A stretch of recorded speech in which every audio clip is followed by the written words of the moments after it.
All right, guys. Once again, it's time for the weekly Mac Forum video chat. Welcome. This is the chat for August 10th, 2014. Welcome aboard.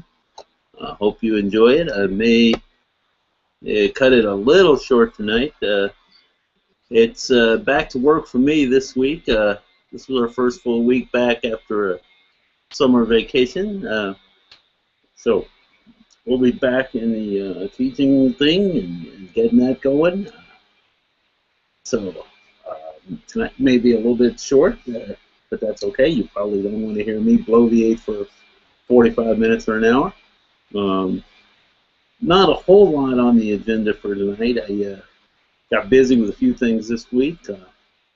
Didn't collect as much upcoming information as I normally do, but I do want to pass along a couple of tips for you, kind of an extenuation or extension rather of last last week when we talked a little bit. We've talked a little bit in the past over the last couple of weeks, off and on, about Time Machine.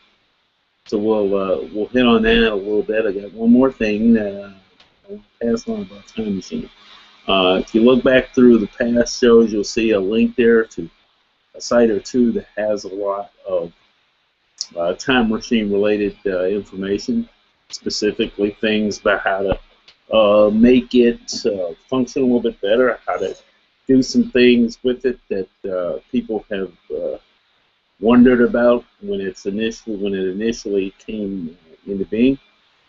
I do want to say though that when you're searching the internet and you're looking for Time Machine tips, how to use it effectively, and what I'm going to say would also apply to other tips, but I notice it more in some of the Time Machine stuff. When you find a tip for a certain application, take into consideration how old the tip might be. And Time Machine's a good example of this. In the very early days of Time Machine, it was a little bit of a pain to put a Time Machine backup on a network drive. You kind of had to jump through some hoops. Some of the earliest hints said it couldn't be done. Some of the hints said it could be done, but it's kind of a pain in the keister. And with the current version, it's relatively easy to do. So you may or may not need, if you see an older tip to do something in Time Machine, you may or may not need to use that tip. It just depends. If you're not sure or you're not comfortable with your knowledge about it, that's the time to post a question on the forum. And I do want to be sure and point out as well about posting questions. We've gotten a number of questions recently from unregistered members. If you have friends that are looking for a place to go to find good Mac information, encourage them to register to post their question. And the reason for that is simple. It's not that we don't like getting questions from unregistered members. It's simply this. The only people that see the area where unregistered members have been asking questions, really, the only people that see that effectively for all practical purposes, for the most part, is the administration and staff. That's a small number of people compared to the total Mac Forum membership. I was looking just before the show started.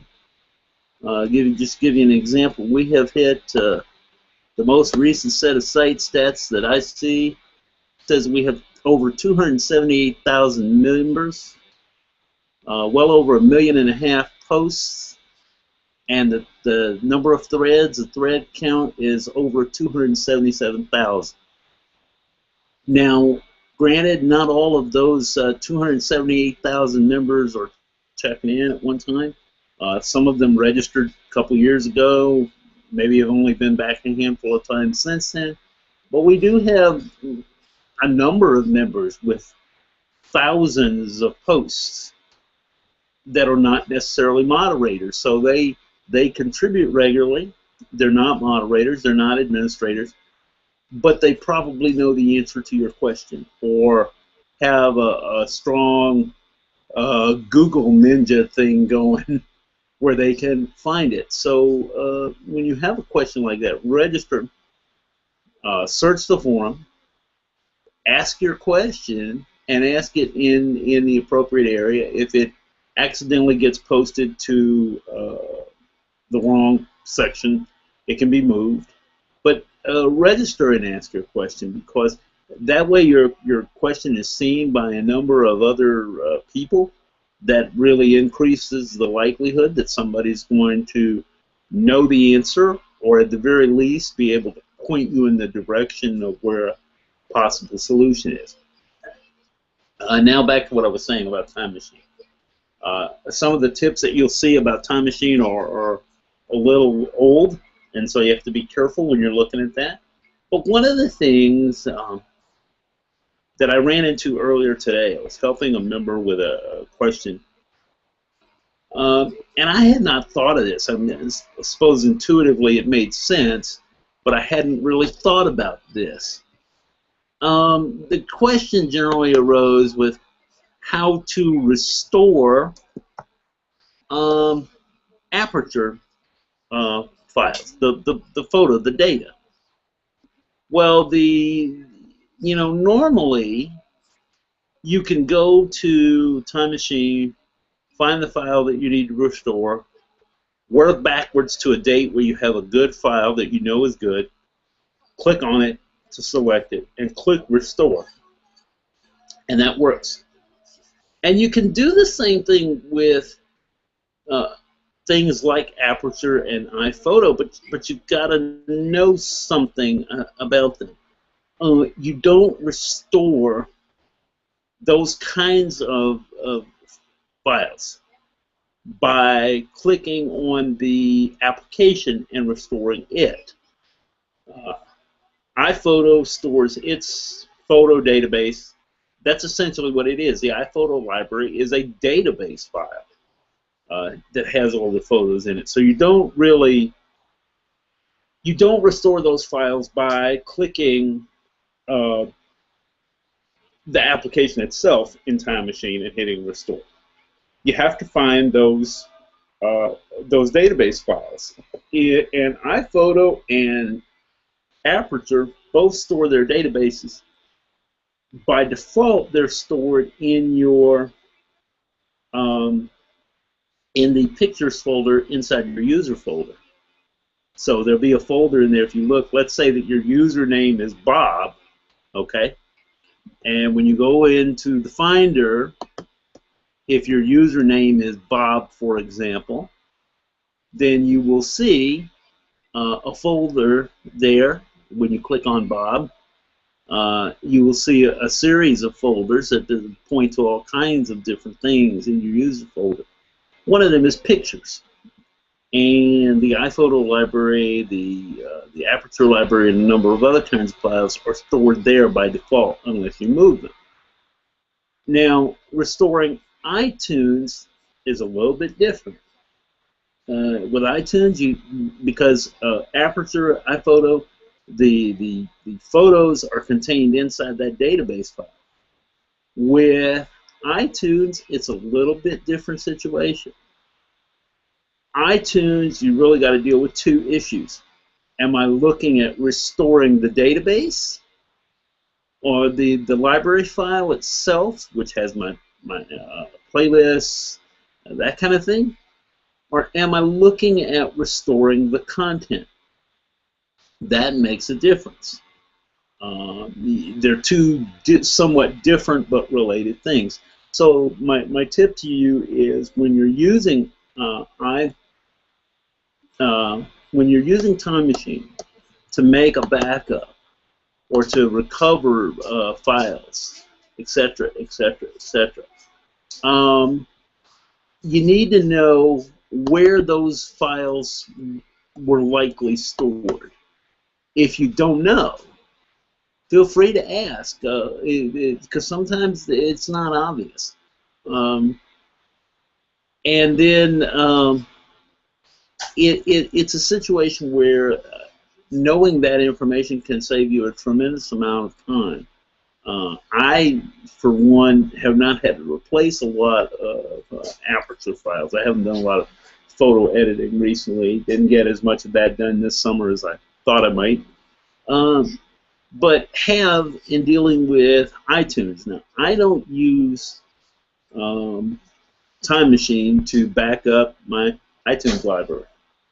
Given the amount of problems I've had recently with a couple of hard drives dying, maybe I should, but I haven't been doing that. What I've been doing, now that I've got the library recreated, is periodically copying the library from one drive to another using Carbon Copy Cloner and doing an incremental backup. You could do the same thing with any one of a number of pieces of backup software. So that's something that you want to keep in mind as you're using Time Machine. Time Machine, I think, is a great program. There are many things I like about it.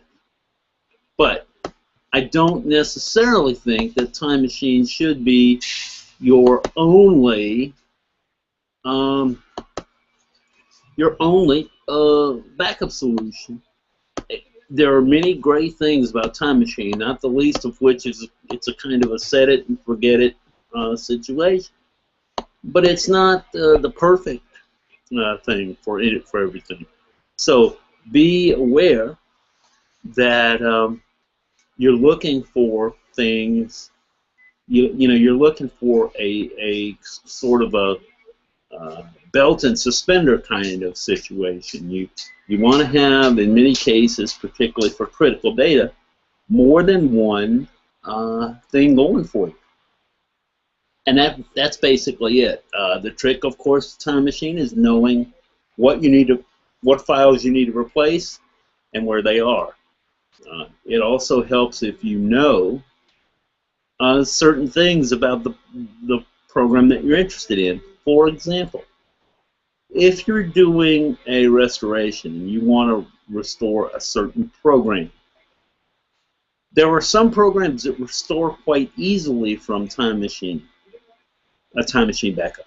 If you downloaded a program recently and you open up the disk image and you just simply were able to install by dragging the program from the disk image to your hard drive, chances are that program will restore from a Time Machine backup without a lot of hassle. You could go into Time Machine, find that program, click Restore, and it would probably work.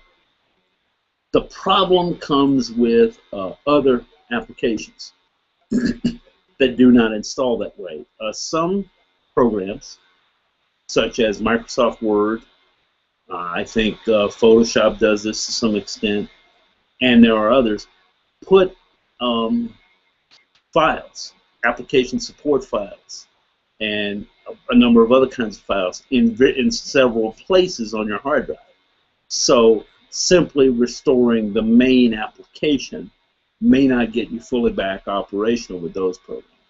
Those are programs that it might be easier in some cases to simply restore from your original disks or your original download.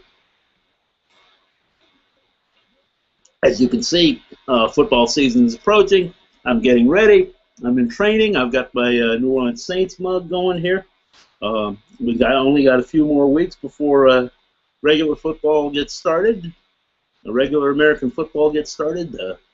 Preseason's already in swing. I haven't paid attention to that. Don't pay a whole lot of attention to preseason football.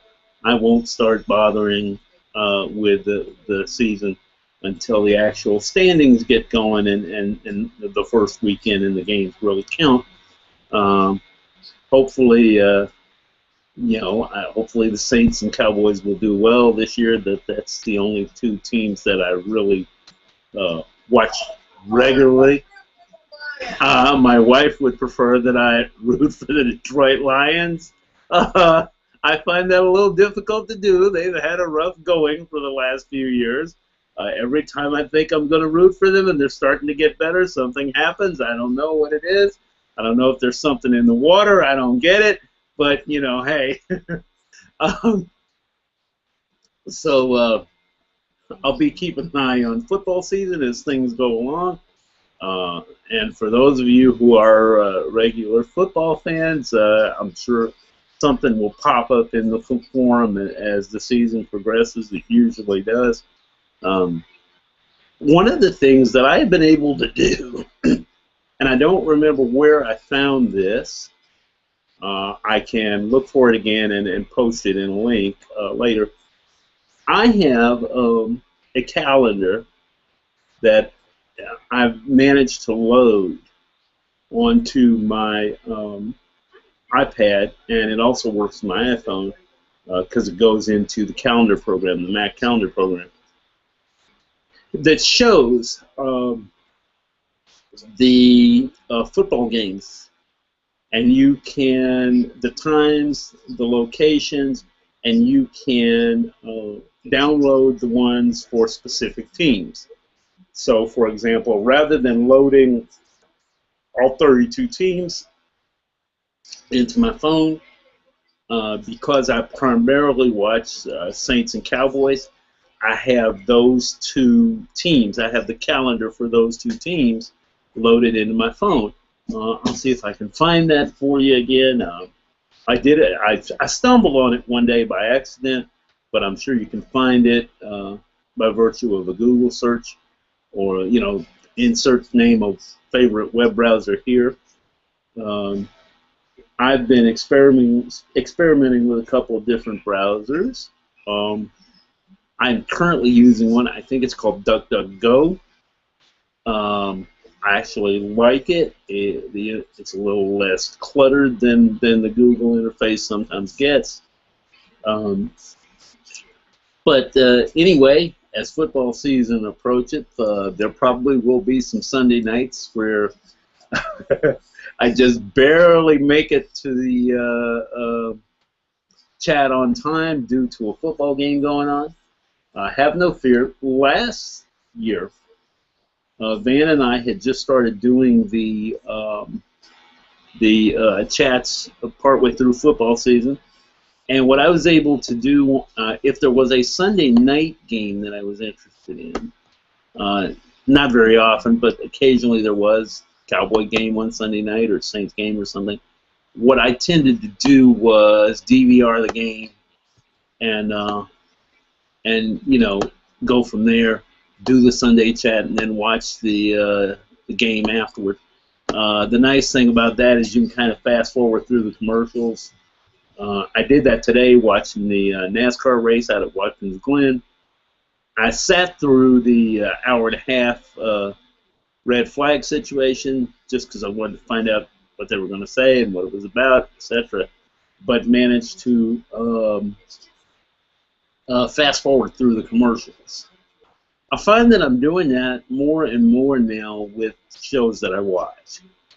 Because if you notice, if you check the timing on it, if you're watching a half-hour show, you will find that if you fast forward through it, or you download the actual show from iTunes or anywhere like that, what you find is that a show that took an hour to play on TV, in real time, if you watch it on DVR and fast forward through the commercials, cuts down to about 45 to 48 minutes of actual watching time.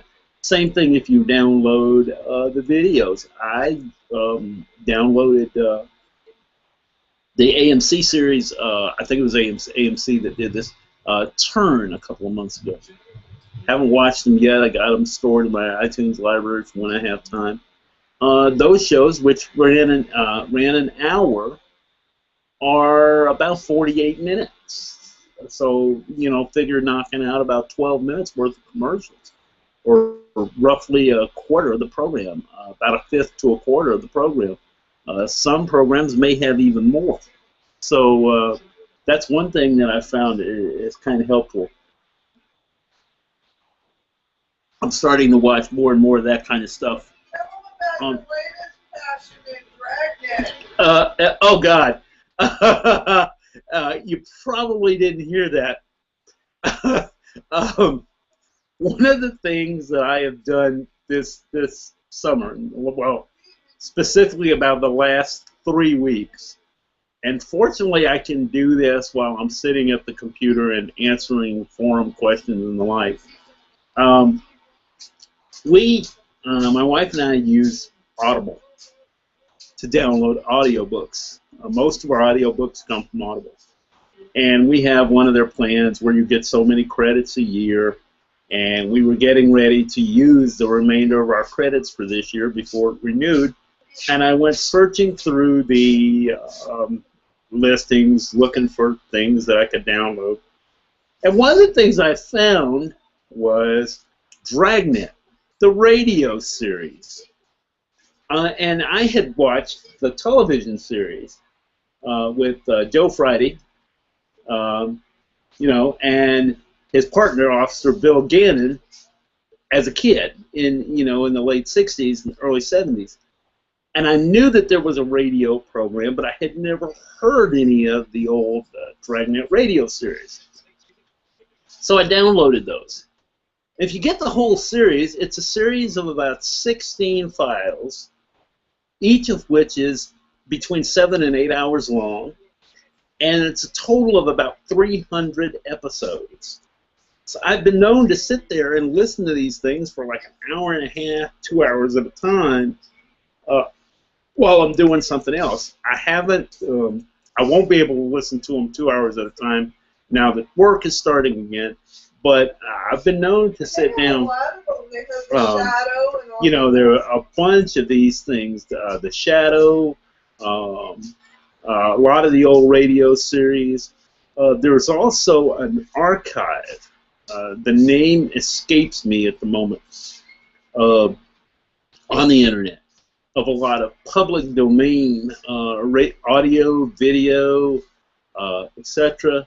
I'll put that link in the show notes and in the thread, just in case you're interested. You wish you could fast forward through the commercials. Now, I do wish that I could find an easy way to fast forward through the commercials, because in the Dragnet radio series, they included the commercials with it.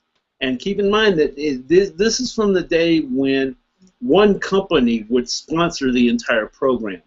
And the commercials are for a particular brand of cigarette. And I don't really have a problem with that. It's just when you've been listening to this for about 8 hours, and you hear two commercials, one at the beginning of the episode, one somewhere in the middle. Well, 2 to 3 commercials per episode. One in the beginning, one kind of in the middle, one at the end. That's a lot of times to hear the same brand of anything, whether you're talking commercials, cars, whatever it is. I did do a couple things that I find helpful when listening to audiobooks.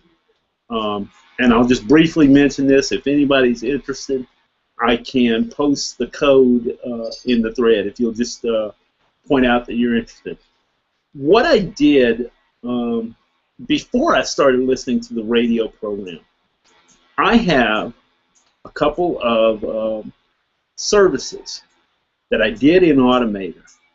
What they do is I used Automator. The coding is done in AppleScript, but then it's saved in Automator to make it behave as a service. And if you're not familiar with a service, what a service does is you can save this and have it be available in the services menu. And because I set it up so that it's available in any program, I've now got a couple of hotkeys based on these services. What these services do for me is if I'm listening to iTunes, I can skip forward one track. Every time I hit a hotkey, it skips to the next track in the sequence. I can skip backwards one track. If I hit a hotkey, it skips backwards one track. I have a hotkey where it literally speaks the name of the track that's playing. So if I've got something else in full screen mode and iTunes is blocked, and I don't really want to, I want to know what a song is, I can hit that hotkey and it will tell me the name of the song and the album and the artist. And then I've done 2 more scripts, one that skips forward by 30, well, a series. Skip forward by 30 seconds, skip forward backwards by 30 seconds, forward by a minute, backward by a minute. Those I found have come in handy. The backwards and forwards one, skipping by a minute or 30 seconds, come in handy with listening to audiobooks, because I find that sometimes I'll be listening to one and I'll get distracted for a minute or two and suddenly realize that I've missed something that might be important. And it's hard in an audiobook to back up a short distance, to go back. You know, if you're reading on an iPad or just reading a paperback, you can easily back up 1 page. That's a little harder in an audiobook. If they're broken up at all, they're broken up into chapters. And sometimes you don't need to back up a whole chapter. That's why I created these services using partly my own AppleScript code and partly some code that I found on the internet. So if you're interested in that, I'll post those examples, maybe put them in the blog so you can see them. I'm going to try and do a few more things as far as coding. I'm trying to get into that a little bit. And no, Van Smith, I have not conceded to learning the terminal yet. I don't break out in as many hives as I used to, but it's still there. So that's something that we want to be sure that we, you know, that we keep going. If, like I say, if you're interested in that, then it'll be a good day. I'll post that to you. I see that Rad Dave is watching the final round of the PGA.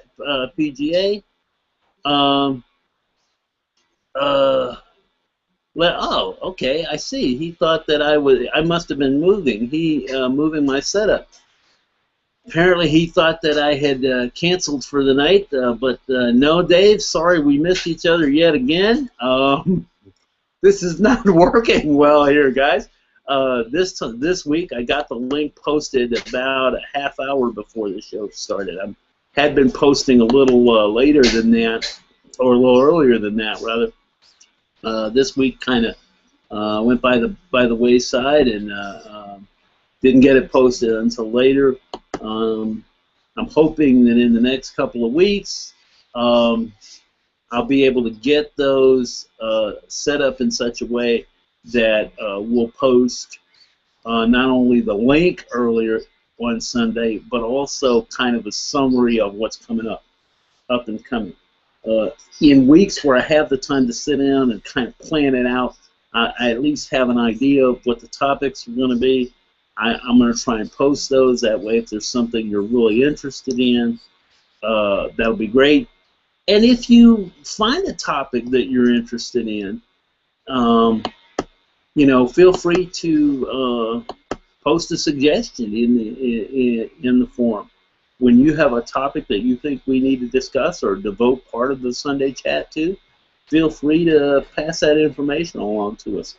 One thing I do want to mention, and I don't remember the exact thread. We had a user ask a question about having a hard drive replaced, and they mentioned the name of a particular retailer. I won't go into that because what I'm about to say is not tied to a specific retailer.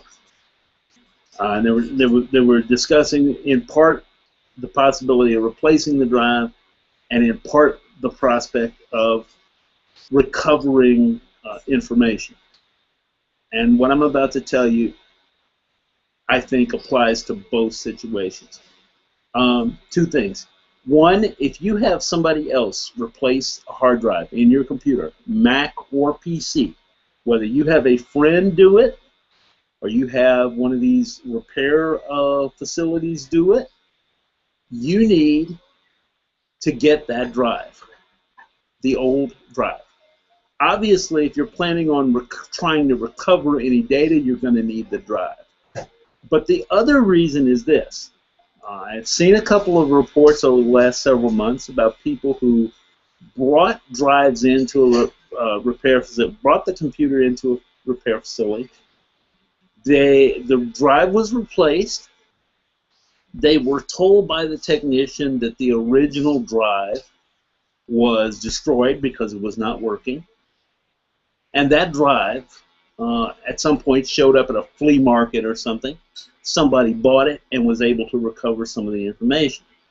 Now, in the one case that I read about, the person who recovered the information actually contacted the original owner of the drive and said, I have this, what do you want me to do with it? And was able to figure out the owner of the drive based on information that he recovered from the drive. So regardless of whether you're going to try to recover the data or not, okay, you need to get that drive. Don't count on them to destroy it. Ask for it. You destroy it. Whether you take a strong magnetic field or magnetic degausser to it and erase it, whether you hit it with a hammer and basically destroy it, whatever you're going to do with it, you will know that it's been destroyed. You won't depend on a specific technician to have done it. Obviously, I'm not picking on any particular retailer here. That's why I haven't mentioned the name of any particular retailer. Any retailer could have had a technician take a drive out of a machine and either recover that data or sell the drive to someone else. That person runs the drive. Sometimes when drives are acting clunky, you will be able to, you may not be able to run disk utility and repair it the first time you try. The second or third time you try, you're able to get enough repaired to recover some of the data. My point is that you need to know that that has been destroyed.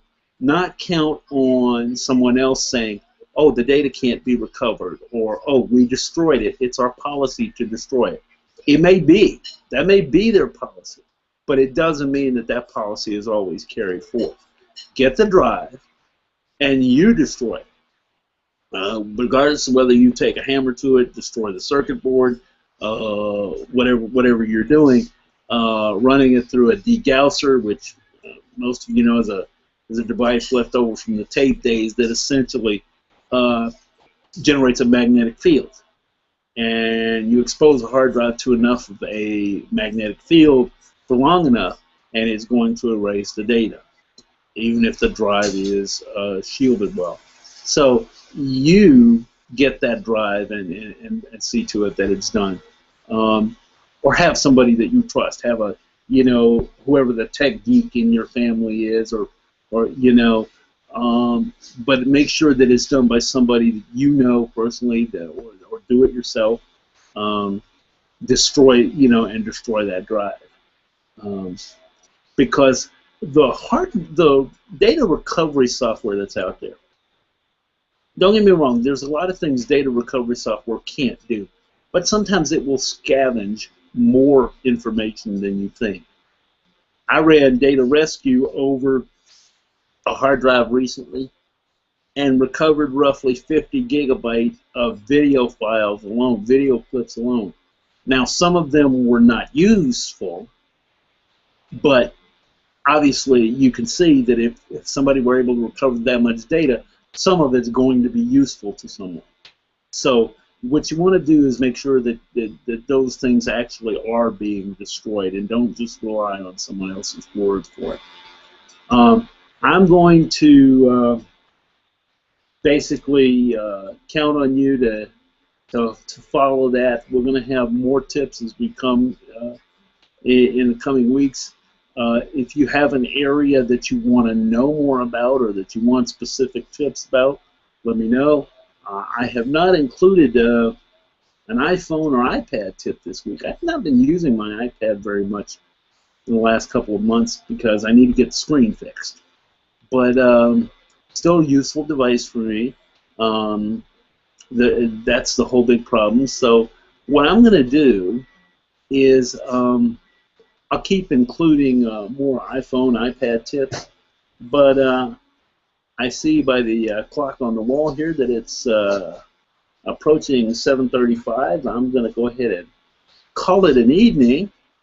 Basically, I'm going to go grab a bite to eat, and then I got a couple of things to do before I get ready for work in the morning. So I hope that you have enjoyed this evening's chat. And hope you'll join us next week. Glad to have you here. I noticed one of my buddies became a forum member recently. James, welcome, welcome aboard. We'll be having another chat same time next week. I look forward to seeing everyone there. And until then, I hope you've enjoyed this week's Mac Forum video chat.